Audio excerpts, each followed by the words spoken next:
Our next topic is superposition principle. Actually, Coulomb's law, it allows us to find the electric force between 2 point charges. But suppose a single charge is there and if it is surrounded by many charges, and we want to calculate the total force acting on that single charge due to all other charges which are around it, then in that case we have to use one principle which is known as what? Superposition principle.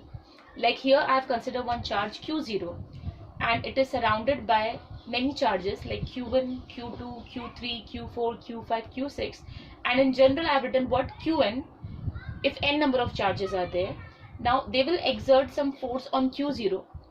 They all will exert force on Q0. I want to calculate the total force acting on Q0 due to all these charges. So in that case, I'll be using what? Superposition principle, which states that the total force acting on a single charge is the vector sum of all the forces acting on it due to all other charges.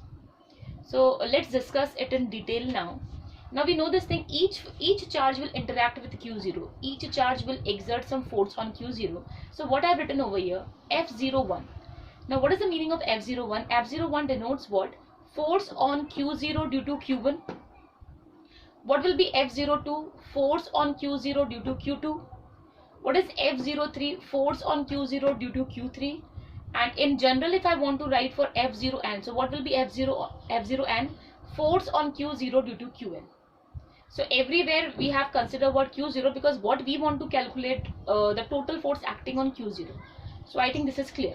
Now this Q1 is at distance R10 from Q0. Q2 is at distance of R20 from Q0. Similarly, Q3 is at distance of R30. And similarly, we have written for Q1, which is at distance Rn0.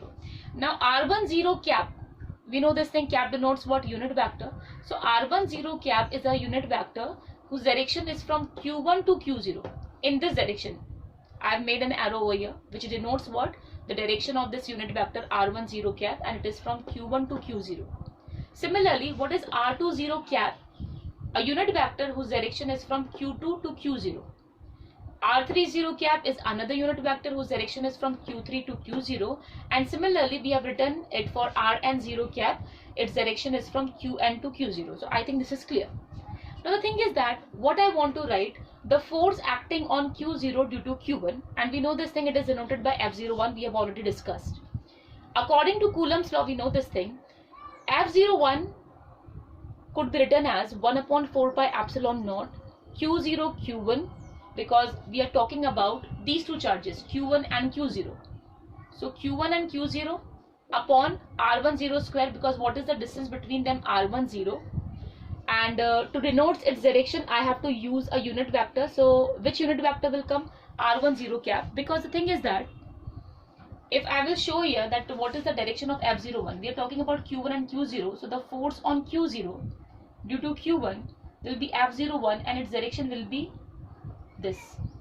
So this is the direction of force acting on Q0 due to Q1. So to denote the direction of F0, I am supposed to use which unit vector? R10 cap. I think this is clear. Similarly, now I want to write the same expression for F02. So F02 now, it means we have to talk about Q0 and Q2. So the formula will be 1 upon 4 pi epsilon naught Q0 Q2. How much is the distance between them? R20. So what I've written over here, R20 square. And which unit vector shall I use? R20 cap. Similarly, we can write another expression for F03. F03 means what? We will talk about Q0 and Q3 now. So the expression will be F03 1 upon 4 pi epsilon naught Q0 Q3 upon R30 square into R30 cap. In general, we can write the same expression for F0n. So in F0n, what we will write? 1 upon 4 pi epsilon naught Q0 Qn upon Rn0 ka square into Rn0 cap. So these are the equations which we have written in accordance with Coulomb's law for different forces acting on Q0. Now the thing is that what we have considered, one more thing we have considered over here, that let F0 be the total force on Q0. See, force on Q0 due to Q1 we have considered F01.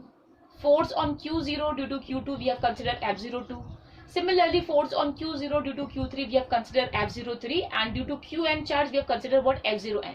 Now total force acting on Q0 due to these charges we have considered what? F0. Now in accordance with superposition principle, what I can write, the total force acting on Q0 is the vector sum of all other forces acting on it due to all other charges. So according to the principle, we have written this particular step. I think this is clear. F0 is the total force, equals to force due to Q1 charge, force due to Q2 charge, force due to Q3 charge, and this is force due to nth charge. So I think this step is clear. Now from these equations, we know this thing. What is F01? F01 is this. What is F02? F02 is this. What is F0n? F0n is this. Now in these equations, one thing is very clear, that 1 upon 4 pi epsilon naught is common. So what we have done, we have taken 1 upon 4 pi epsilon naught common. So if we are taking 1 upon 4 pi epsilon naught common, in bracket what we will have? We will have Q0 Q1 upon R10 square R10 cap plus Q0 Q2 upon R20 square R20 cap plus Q0 Q3 R30 square R30 cap, and similarly for nth charge we have written the last step, the last term, sorry. I think this step is also clear. Now the thing is that we can write the same step in form of summation, because we know this thing, how the values are changing from 1, 2, 3, 4, 5 till n, because we have considered charges from Q1 to Qn. So this step we have written in summation form. So 1 upon 4 pi epsilon naught I have written as it is, and this I have written summation I is equals to 1 to n. Our limit will be it will be 1 to n. Now Q0 is also common, so Q0 I have written as it is. Now here I have written what? Qi Ri0 square into Ri0 cap. Now one by one, if you will substitute the values of I from 1 to n, you will have all these terms.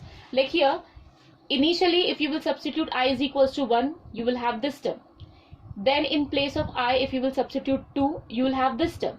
In place of I, if you will substitute 3, you will have another term. And similarly, if you will substitute I is equals to n, you will have the last term.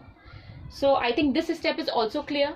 Now Q0 could be taken out of this summation. So in next step what we have written, Q0 is out of the summation. So Q0 upon 4 pi epsilon naught we have written as it is.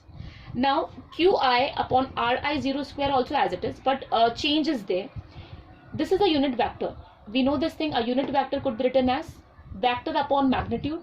So vector upon magnitude, and the magnitude, when it will be, magnitude will be Ri0. So when it will be multiplied with the Ri0 square, so Ri0 square into Ri0 will become what? Q. So simply in this step what we did, we have taken Q0 out of the summation, and in place of unit vector what we have written, vector upon magnitude. So we are here. So this is the expression we have written according to the superposition principle, and this is the total force acting on Q0 due to all these charges. So what is superposition principle? Superposition principle states that the total force acting on a single charge is the vector sum of all the forces acting on it due to all other charges. I hope this topic is clear to everyone. Thank you.